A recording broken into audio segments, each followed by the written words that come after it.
Assalamualaikum warahmatullahi wabarakatuh. Kembali lagi bersama saya Firman Ramdhani, psikolog di Mind Institute. Masih dalam Uncut Sharing Sessions, di mana saya akan sharing berbagai hal seputar dunia psikologi dengan format video yang mengalir apa adanya. Belakangan ini saya sering dapat pasien yang kesulitan ketika di perkuliahan terutama ya, ketika harus mengerjakan tugas akhirnya atau skripsi atau tesisnya dia. Dan beberapa bingung, sebenarnya kenapa ya, apa yang terjadi ya gitu ya. Karena ini masih ongoing, jadi mungkin saya belum bisa ngasih kesimpulan yang benar-benar matang gitu ya. Tapi yang pertama sempat saya analisa adalah memang karena si individu punya kecenderungan perfeksionis. Jadi dia seperti punya pertaruhan yang besar pada penelitiannya ini, pada hasil ilmiahnya ini, karya ilmiahnya. Hal ini membuat dia itu merasa kalau aku harus ngumpulin gitu ya ke supervisorku, ke dosenku, ini harus perfect banget. Sehingga ya kadang-kadang untuk sampai ke perfect itu nggak ada standar yang benar-benar clear gitu ya. Ya nggak sih? Kalau misalnya kita bilang karya jurnal ilmiah atau karya skripsi atau tesis yang perfect, itu kan sebuah standar yang sangat-sangat bisa bisa susah sekali didefinisikan gitu ya. Ya nggak sih? Nah, ketika perfect yang orang cari, ketika si individu mengejar perfeksionis kesempurnaan, itu bisa berisiko akhirnya dia sudah buat, dia masa belum puas, dia benerin lagi. Tapi yang memperparah adalah ketika dia nggak maju ke supervisornya, dan itu akhirnya bikin seperti seperti sebuah siklus gitu ya. Nantinya dia tunda, makin bikin dia anxious, makin bikin dia merasa kalau karena aku sudah nunda sebulan, artinya kalau aku ngumpulin aku harus perfect dong. Dan ini belum perfect. And repeat, ditunda lagi 2 bulan. Ini 2 bulan udah aku tunda, berarti kalau aku harus ngumpulin, ini harus worth it dong dibaca sama dia gitu. Harus harus benar-benar yang ya bagus banget dong, karena udah nunda 2 bulan gitu. Itu yang pertama. Jadi ada kecenderungan perfeksionis. Yang kedua, yang masih sedang saya coba gali dan petakan gitu ya. Dari ada beberapa pasien yang saya ketemu, itu adalah kesulitan untuk eh, menuliskan sesuatu yang ilmiah. Gitu ya. Jadi kan kalau karya tulis ilmiah itu kan bukan sesuatu yang sifatnya kayak blog gitu ya, suka nulis blog nggak teman-teman? Atau nulis caption itu kan ya kita seru-seruan aja kan nulis captionnya kebanyakan ya. Kalau ilmiah kan kita kalau kayak karya tulis ilmiah artinya kita perlu benar-benar mengikuti kaedah, mengikuti struktur, gitu ya. Mengikuti sebuah pakem. Nah, beberapa mungkin nanti kan kok sering saya ketemu pasiennya berlanjut gitu ya, mungkin saya akan ketemu banyak insight atau pemahaman, ilham-ilham yang baru. Tapi beberapa yang sempat saya potret dari pasien saya adalah yang pertama tadi ya, kesulitannya karena dia terbiasa menulis sesuatu, sudah punya comfort zone dengan gaya menulis tertentu, itu akhirnya ketika dia mesti convert ke penulisan ilmiah dia tuh seperti banyak apa ya, seperti banyak seperti nabrak sebuah prinsip gitu ya. Kan dia udah terbiasa dengan prinsip A gitu. Ketika mesti merubah ke prinsip B itu sangat sulit buat dia. Kayak seperti keluar dari comfort zone, seperti nggak nyaman. Seperti kayak orang yang biasa introvert suruh jualan. Biasanya diem di balik meja suruh jualan di pinggir jalan. Pasti nggak nyaman.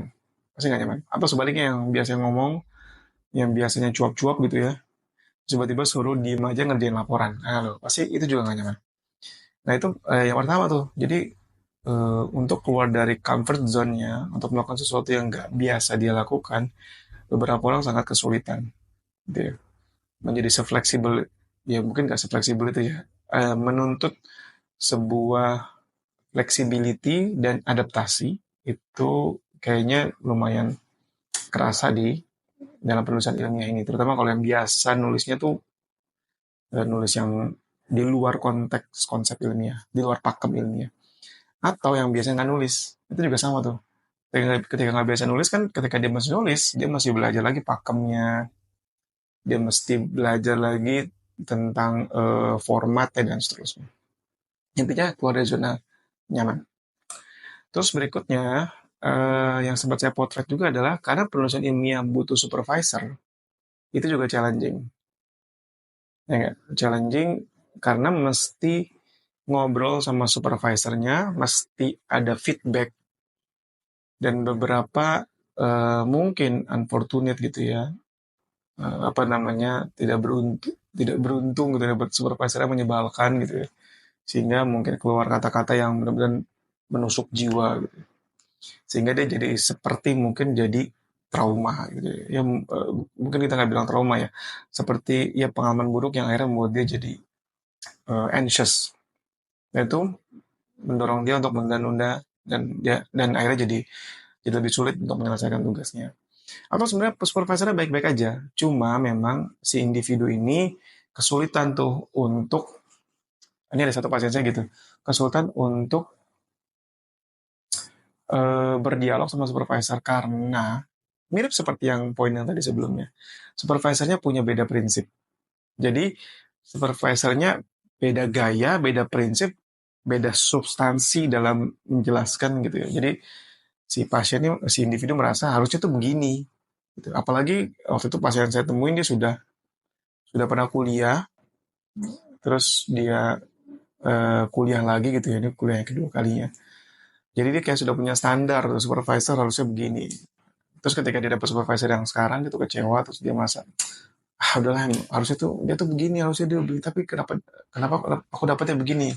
Ya gimana aku mau bisa ngerjain gitu. Nah akhirnya itu juga jadi menghambat.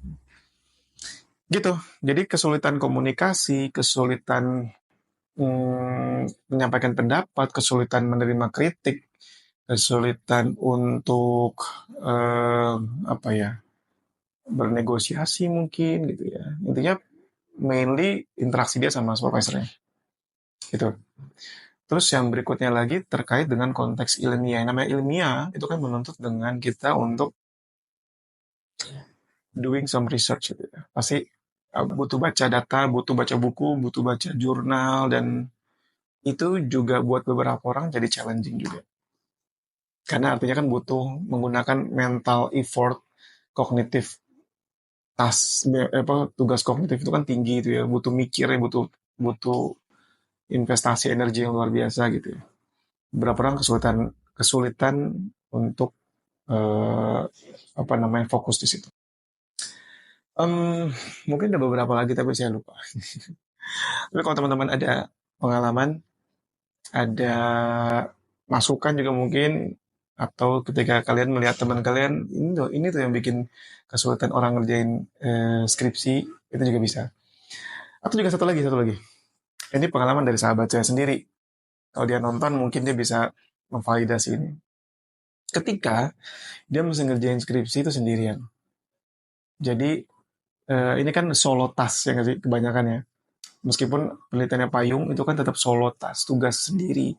Artinya masih berjuang sendiri, mesti ngadepin supervisor sendiri, mesti bernegosiasi sendiri, mesti ngetik sendiri, mesti eh, apa namanya ya, penelitian sendiri dan seterusnya.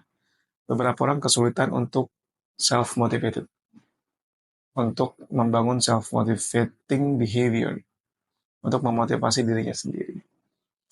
So, sekali lagi kalau ada yang masukan, ada tambahan, boleh silakan komen di bawah ini. Nanti mungkin di video berikutnya kita bahas bagaimana men-tackle semua kesulitan itu. Terima kasih, semoga bermanfaat. Sampai berjumpa, semoga jadi amal jariah buat kita semua. Jangan lupa like, komen, dan share ya. Dan kasih kita saran topik-topik yang menarik lainnya. Assalamualaikum warahmatullahi wabarakatuh.